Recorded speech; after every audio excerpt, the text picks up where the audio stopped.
Hi students, I am Mohammad Naveed sir. Welcome to my YouTube channel Sociology with Mohammad Naveed. Now, we already started the introduction to Indian society. That is the fourth video of this chapter. Mohammad Naveed sociology with Mohammad Naveed में आपका खैर मकदम है। यहाँ पर हिंदुस्तानी समाज का तारुफ इसका हम चौथा वीडियो देखने वाले हैं। भारतीय समाजाचा परिचय या घटकामध्ये आपण चौथा व्हिडिओ बघत आहोत। त्याच्यामध्ये आपण बघितलेला होता की आपला जे घटक आहे ते 3 घटकांमध्ये त्यांचं विभाजन केलेलं आहे। पहिला आपण पूर्णपणे बघितलेला होता प्राचीन आणि मध्ययुगीन युग। आता आपल्याला बघायचं आहे वसाहतकालीन। पहला हम देख चुके थे कदीम और दौर वस्ता। अब हम देखने वाले हैं नवाबतियाती दौर। इसे हम अंग्रेज़ों का दौर भी कह सकते हैं। First we have to completed the ancient and medieval period. Now we start the colonial period.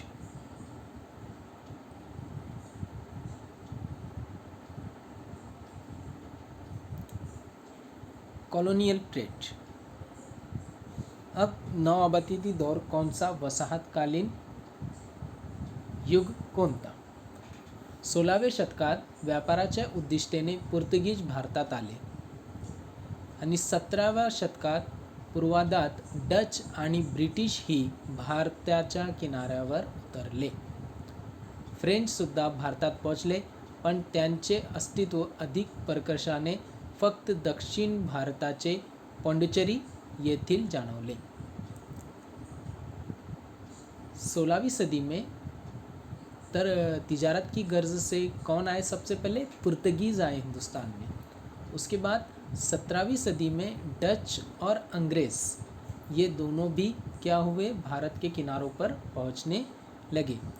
French भी हमारे हिंदुस्तान में आने लगे, लेकिन उनका ज़्यादा हिंदुस्तान पर पकड़ नहीं थी। वो सिर्फ पाँडिचेरी के इलाके पर तक ही वहाँ तक रह गए, उसके अलावा आगे नहीं बढ़ पाए। इस तरह से क्या हुआ, नवाबतियाती दौर शुरू हुआ। अंग्रेज़ जो आए पहले तिजारत की गर्ज से हिंदुस्तान में आए थे, बाद में उन्होंने क्या किया, धीरे धीरे हिंदुस्तान पर कब्ज़ा कर लिया और फिर वो हिंदुस्तान को चलाने लगे। In English there is we have to know that the colonial period is started in the 16th century.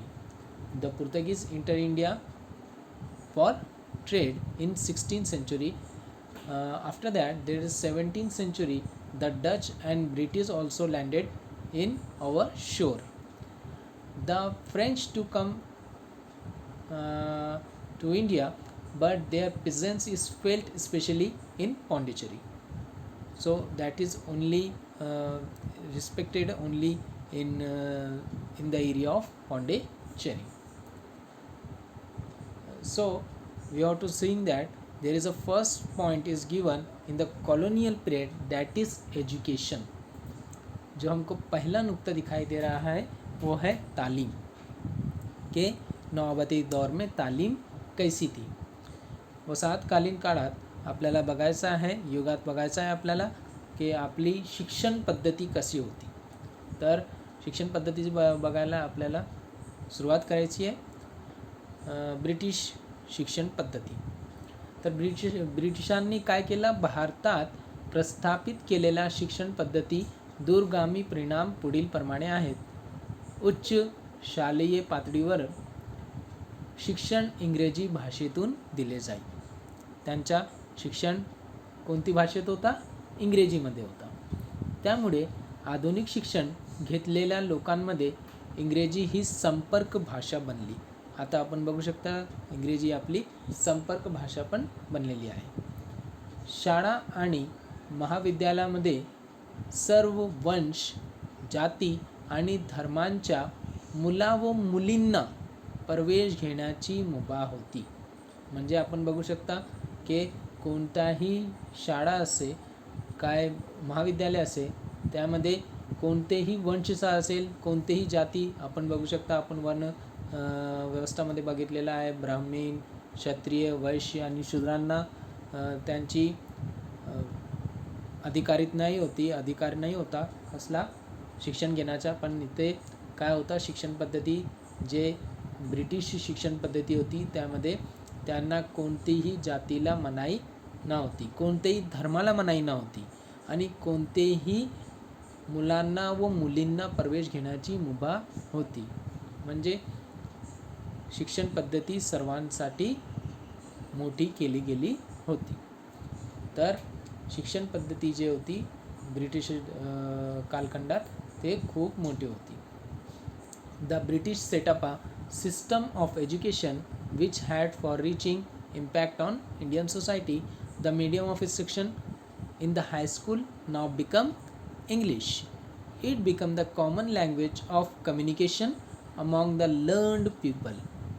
School and colleges were open to all, for individuals irrespective of caste, creed, gender, etc.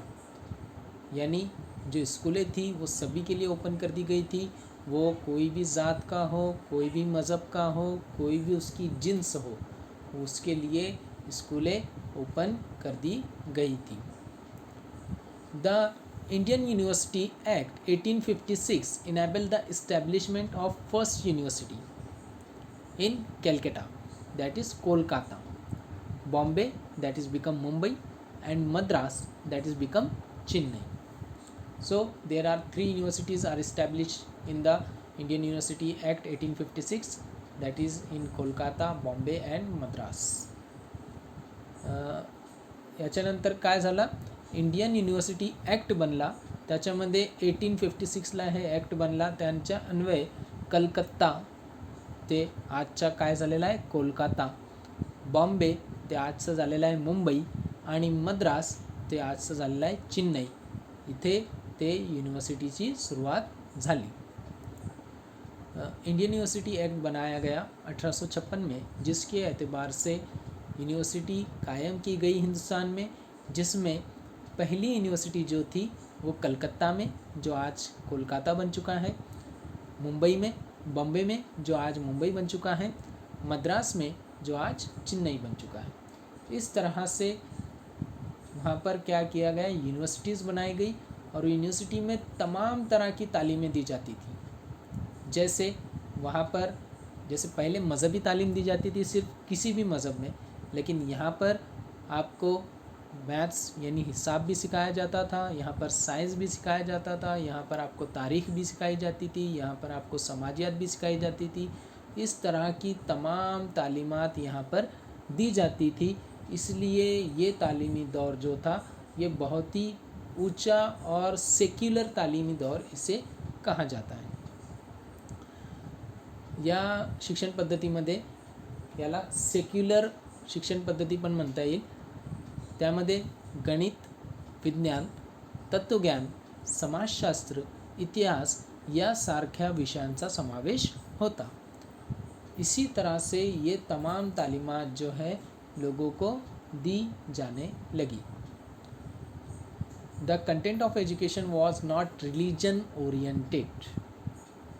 You have to know that is not a religion oriented, it was a secular education, okay, which included subject mathematics, science, philosophy, sociology, history, etc. So that's are various types of educations are given in the university. Okay, तालीम याद रहेगा आपको. जो आपको point लगते हैं वो आप लिख लीजिए. हम जैसे सिनॉप्सिस की बुक बनाते हैं उसमें हम तमाम पॉइंट नोट करते हैं, तो वैसे ही आप इसे नोट करते चलिए. इसके बाद दूसरा जो पॉइंट है वो है कल्चर, सकाफत, संस्कृती. तर संस्कृती म्हणजे काय, संस्कृती म्हणजे आता संस्कृती म्हणजे मध्ये काय झाला, बदल झाला. ब्रिटिश राजमध्ये संस्कृतीमध्ये बदल झाला, खाद्य संस्कृतीमध्ये बदल झाला, पेहरावमध्ये बदल झाला, सामाजिक रीतीभाती मध्ये बदल झाला, वर्णुकीचे संकेतमध्ये बदल झाला, दृष्टिकोन लोकांचा दृष्टिकोन बदलला, विश्वास प्रणाली लोकांची विश्वास प्रणाली बदलली, त्यांची भाषा संस्कृत होती, मराठी होती, हिंदी होती, कोणतीही होती पण ते बदलली गेली. खेळ आम्ही जे आपले डोमेस्टिक खेळ आहे ते खेळायचे, आता त्याच्यानंतर खेळामध्ये पण बदल झाला आणि मनोरंजन इत्यादी बाबतीत बदल झाला। सकाफत में तब्दीली वाक़ हुई नौआबादियाती दौर में। अब कैसे तब्दीली वाक़ हुई कि वहाँ पर जैसे जैसे वक्त गुज़रता गया अंग्रेज़ों की सकाफ़त ने हमारी सकाफ़त पर गहरा असर छोड़ा। जैसे खाने पीने की चीज़ों में तब्दीली, जो हम खाने की चीज़ें थी वो अंग्रेज़ों की तरह हम उस सकाफ़त में खाने पीने लगे।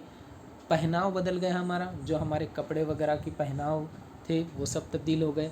सामाजिक जो समाजी जो हमारी ज़िंदगी थी वो तब्दीली हो गई। उसके बाद लोगों का देखने का नज़रिया तब्दील हो गया। उसके बाद ज़बान तब्दील हो गई, जैसे हम उर्दू ज़बान बोलते थे, अरबी बोलते थे, फ़ारसी बोलते थे, लेकिन वो फिर अंग्रेज़ी में तब्दील हो गई। खेल, कुछ खेल थे जो हम खेलते थे यहाँ पर, लेकिन वो खेल भी तब्दील हो गए। उसके बाद जो इंटरटेनमेंट के ज़राए थे तो वो भी तब्दील हो गए। We have to see in the culture, there is a culture is changed because that is the impact of the British period. Okay, so that a colonial period is the given an impact on that. Many of the educated elite took the lifestyle of British with respect to food habits. Okay, dressing is changed, customs is changed, mannerism is changed, attitudes, okay, attitudes is changed, beliefs is changed, language, because we have to speak in other languages and after that we have to speak in English. Sports is changed and after that entertainment is changed, and this change is called by the M.N. Srinivas is westernization, that is in the 11th standard. Okay, the M.N. Srinivas called these changes is westernization. You have to fix it, that is westernization. इस तब्दीली को आगे चलकर M.N. Srinivas ने अपनी एक नया नाम दिया, जिसको उन्होंने कहा मगरिबियत, यानी मगरबी तर्ज से लोग रहने लगे और मगरबी तर्ज के खाने खाने लगे, मगरबी तर्ज के कपड़े पहनने लगे, इसीलिए उन्हें क्या कहा गया, मगरिबियत. इयत्ता क्रमामध्ये आपण पाहिलेलं आहे डॉक्टर M.N. श्रीनिवास यांच्याबद्दल. आणि डॉक्टर M.N. श्रीनिवास यांनी ब्रिटिश अनुकरणला काय म्हटले आहे, वेस्टर्नायझेशन. त्याला मी एक्सप्लेन केला होता तुम्हाला, पश्चिमात्यकरण. काय त्याचं नाव, पश्चिमात्यकरण. हे तुम्हाला विचारलं जाईल, तुम्ही लिहून घ्या त्याला. Doctor M.N. श्रीनिवासने त्यांना काय नाव दिलं, वेस्टर्नायझेशन, त्याला पश्चिमात्यकरण असे नाव दिले. तर हे झाली संस्कृती. आता ॲडमिनिस्ट्रेशन. ॲडमिनिस्ट्रेशन, इंतजामिया, प्रशासन. प्रशासन म्हणजे काय, ब्रिटिशांनी नवीन प्रशासकीय यंत्रणा उभारली आणि प्रशासनाच्या नवीन पद्धती भारतात रूढ केल्या. त्यांची भारतीय भूमी आणि लोक यांच्यावर कारभार करण्यासाठी आर्थिक सेवा, शिक्षण सेवा, महसूल सेवा आणि प्रशासकीय सेवा यांच्यासारख्या विविध सेवांचे विभाग स्थापन केले. अब अंग्रेज़ जब हमारे यहाँ पर आए तो उन्होंने क्या किया कि एक नई तंजीम उन्होंने शुरू की, नया इंतज़ामिया बना दिया पूरी तरह से. वो नया इंतज़ामिया क्या क्या थे कि वो पूरी तरह से हिंदुस्तान को चलाने के लिए थे. जैसे माशी तंजीम क्या रहेंगी, तालीमी तंजीम क्या रहेंगी, उसके बाद लोगों को सहूलियात पहुंचाने वाली तंजीम क्या रहेंगी, और लोगों को मैनेज करने के लिए जैसे हम पुलिस और अदालतें कहा जा सकता है या अदलिया कहा जा सकता है, ये इंतज़ामिया क्या क्या होंगे. ऐसे तमाम इंतज़ामात किसके ज़रिए बनाए गए, अंग्रेज़ों के ज़रिए बनाए गए. और अंग्रेज़ों ने इसके अंदर सबसे बड़ी चीज़ जो शुरू की वो थी अदलिया. पूरी तरह से उन्होंने एक अदलिया को खड़ा कर दिया, जिसके अंदर लोगों को जाना है, जिसे हम कोर्ट के नाम से जानते हैं. कोर्ट में जाना है और वहाँ पर उन्हें अपने केस के ज़रिए वो अपने हक और हुकूक हासिल कर सकते हैं. ब्रिटिशांनी नवीन न्याय पद्धत निर्माण केली. या न्याय पद्धतीमध्ये भारतातील विविध समाजांच्या पारंपरिक न्यायप्रणाली विचार करून या नवीन न्याय पद्धतीची उभारणी केली होती. जसा आपला प्रशासन होता ते वगळून त्यांनी नवीन न्याय पद्धती सुरुवात केली. आता आपण administration. In administration the British set in place new system of administration. They started the system of services like the economic service, education service, revenue service, administrative service. It was the English educated Indians who entered the administration services to assist the British rulers in governing the land of its people. And a new judiciary system was created by the British system. So you have to see in the image of Bombay High Court. Okay, so Bombay High Court was also established by the Britishers. Okay, जैसे आप देख रहे हैं Bombay high court का एक photo दिखाई दे रहा है आपको. तो बॉम्बे हाई कोर्ट भी किनके ज़रिए तैयार की गई? ये शुरू की गई अंग्रेज़ों के ज़रिए ही. और इसमें बहुत सारे कानून वगैरह बनाए गए और उन कानून को लागू किया गया. आपण बघू शकता उच्च न्यायालय मुंबई हे पण ब्रिटिश जे होते त्यांना उभी केली होती. अब उसके बाद हम जो देख रहे हैं इकोनॉमी, मईशत, अर्थव्यवस्था.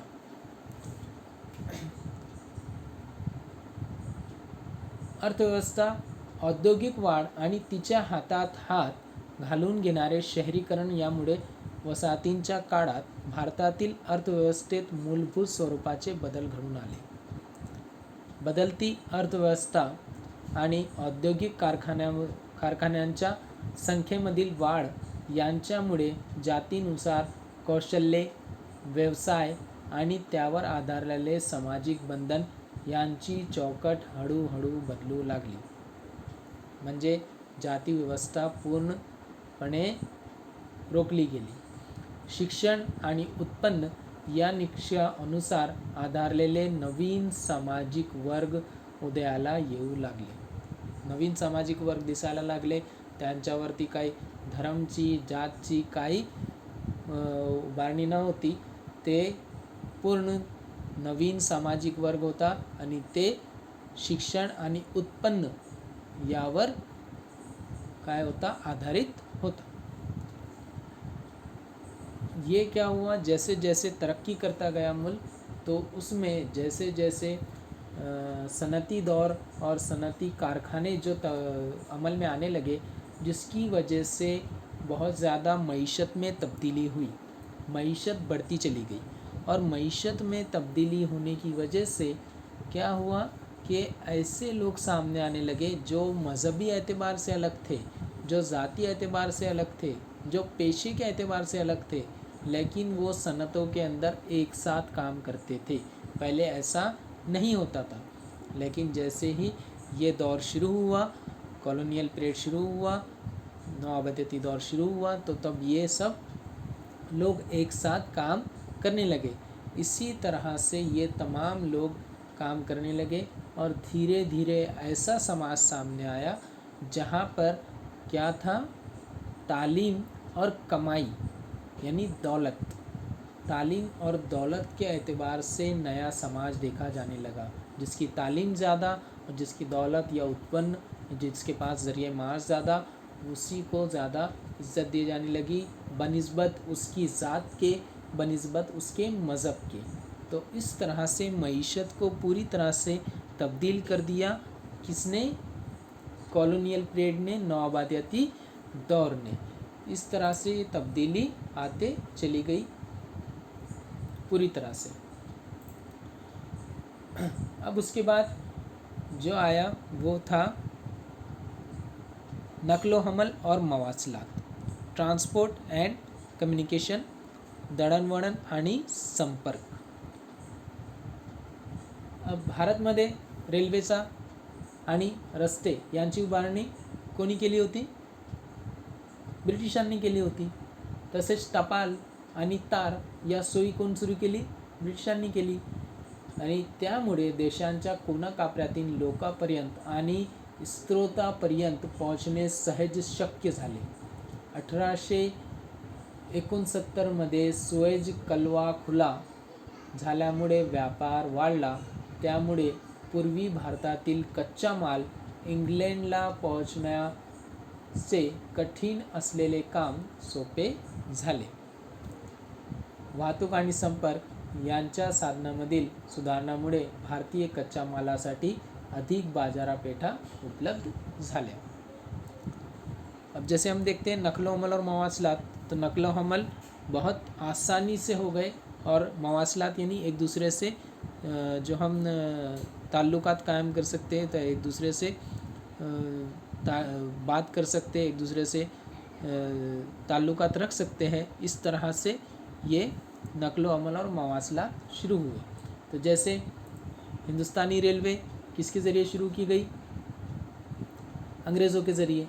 रास्ते, बहुत बड़े बड़े रास्ते, हाईवे वगैरह अंग्रेज़ों के ज़रिए बनाए जाने लगे.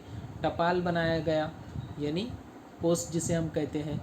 उसके बाद तार जो था, जो तार एक दूसरे से दूसरी जगह भेजा जाता था जिसमें पैसे वगैरह और आसानी से तेज़ी से वो पहुंचता था, वो शुरू किया गया. उसकी वजह से हिंदुस्तान के जितने भी कोने थे वहाँ पर आसानी से पहुंचा जाने लगा.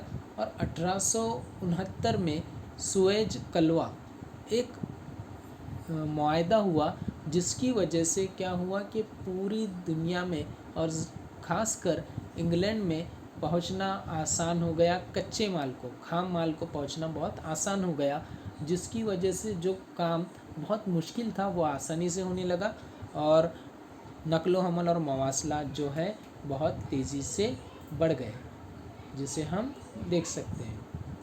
Transport and communication system of railways are established by Britishers. Roadways, post and telegraphs offices were set up by through the Britishers.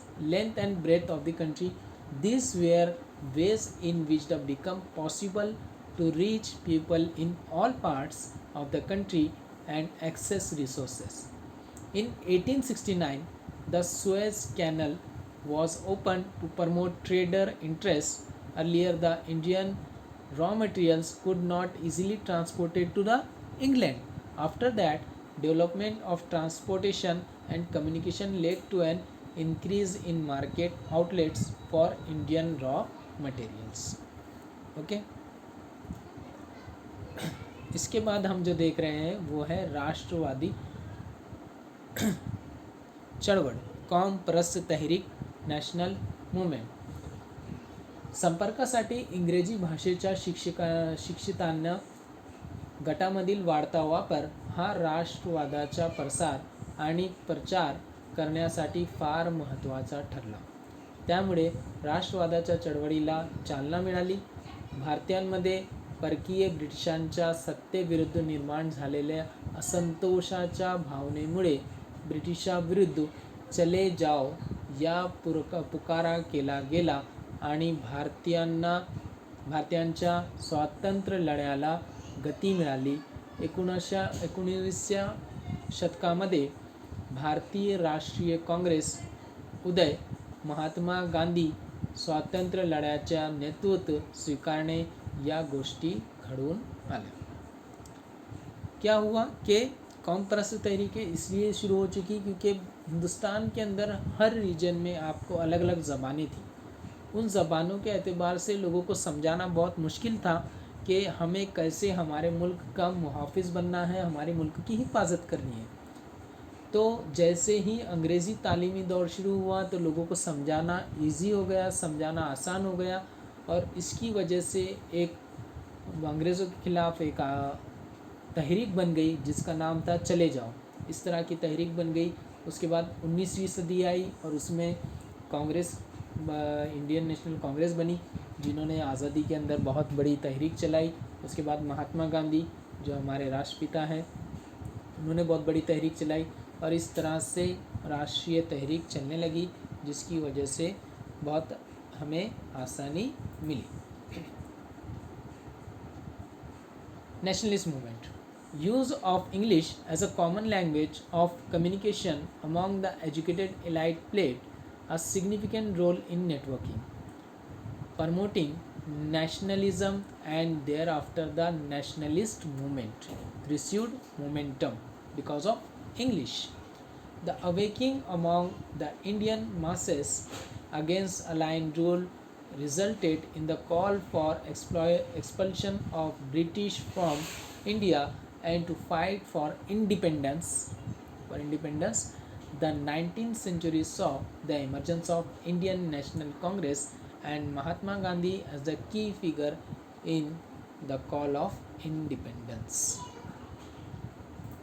अब इसके बाद जो हम देख रहे हैं वो है समाजी इस्लाहात की तहरीक, सोशल रिफॉर्म मुवमेंट, समाज सुधारणेची चळवळ. आता समाज सुधारणेची खूप चळवळ सुरू झाली कशामध्ये, समाजामध्ये. ते खूप समाज पण बनले त्याच्यासाठी आणि ते समाज काय झाले, त्यांनी समाज सुधारणेची चळवळ सुरू केली. समाजातील वरच्या थरातील शिक्षित वर्गातील लोक समाज सुधारणा घडवून आणण्याचा कामा अग्रभागी होते. 19व्या शतकामध्ये सामाजिक आणि धार्मिक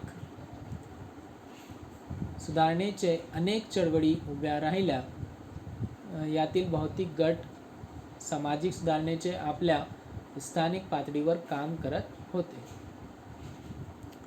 यानी क्या हुआ कि धीरे धीरे सारे लोगों ने अपने समाज को सुधारने के लिए बहुत सारी तहरीकें शुरू कर दिए और इन तहरीकों के लिए बहुत सारे लोग खड़े हो गए जिन्होंने बहुत सारी तहरीकें और अपने समाज बनाना शुरू किए, जिसकी वजह से ये तहरीकें शुरू हुई. जैसे आपको एक बॉक्स के अंदर दिखाई दे रहा है मूवमेंट्स फॉर सोशल रिफॉर्म, जिसके अंदर फाउंडर भी लिखे हुए हैं. जैसे ब्रह्मो समाज किसके ज़रिए बनाया गया, राजा राम मोहन राय, ये याद कर लेना है आपको. आर्य समाज किसके ज़रिए बनाया गया, स्वामी दयानंद सरस्वती. प्रार्थना समाज आत्माराम पांडुरंग तरखाड़कर.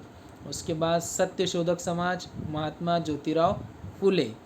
हरिजन Sevak Sangh Mahatma Gandhi. Theosophical society Annie Besant. Seva Sadan Bahram जी मालबारी. उसके बाद धर्मा सभा राधाकांत दे.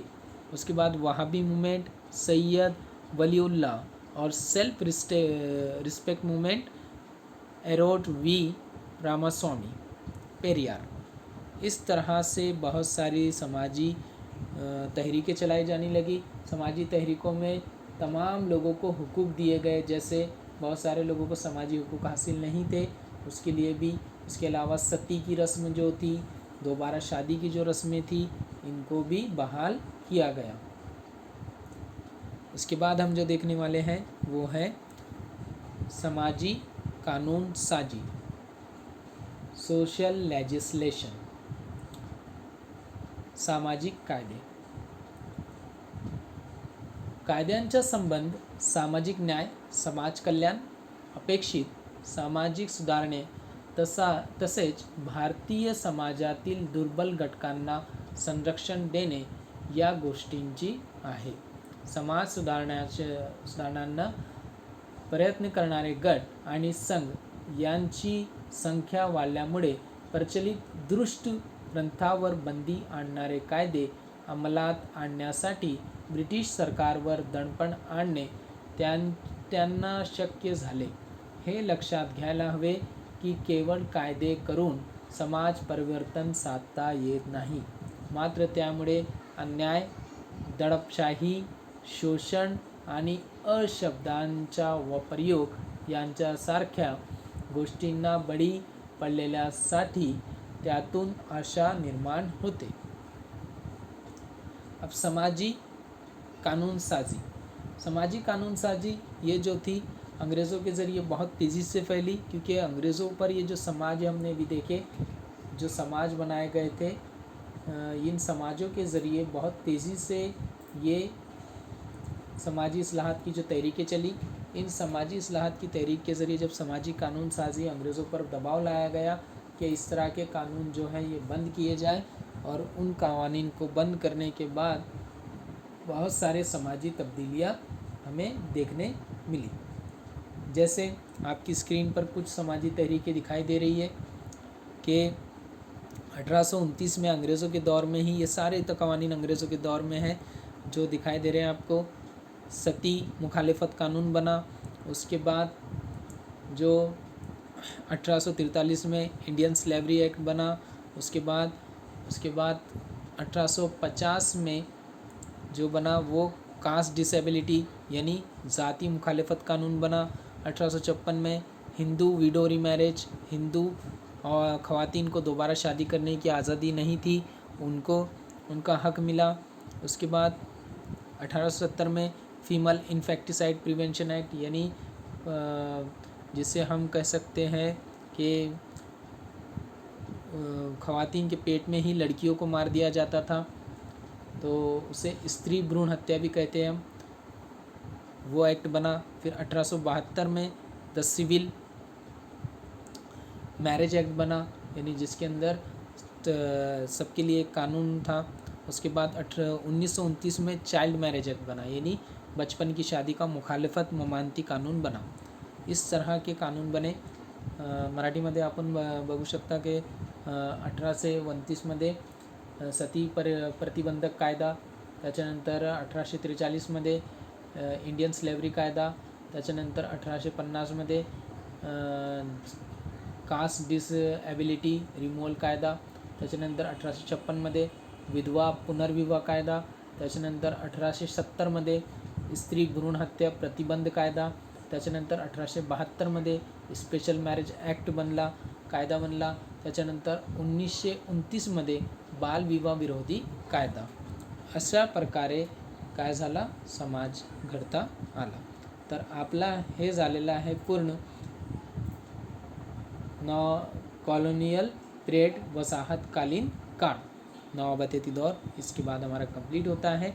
अब सिर्फ हमारा बचा है कौन सा, आज़ादी के बाद का दौर, जिसे हम कहते हैं इंडिपेंडन्स पीरियड, और मराठीमध्ये आपण त्याला म्हणू शकता स्वातंत्र्योत्तर काळ. तर हम ये देखने वाले हैं अगले वीडियो में. Thank you.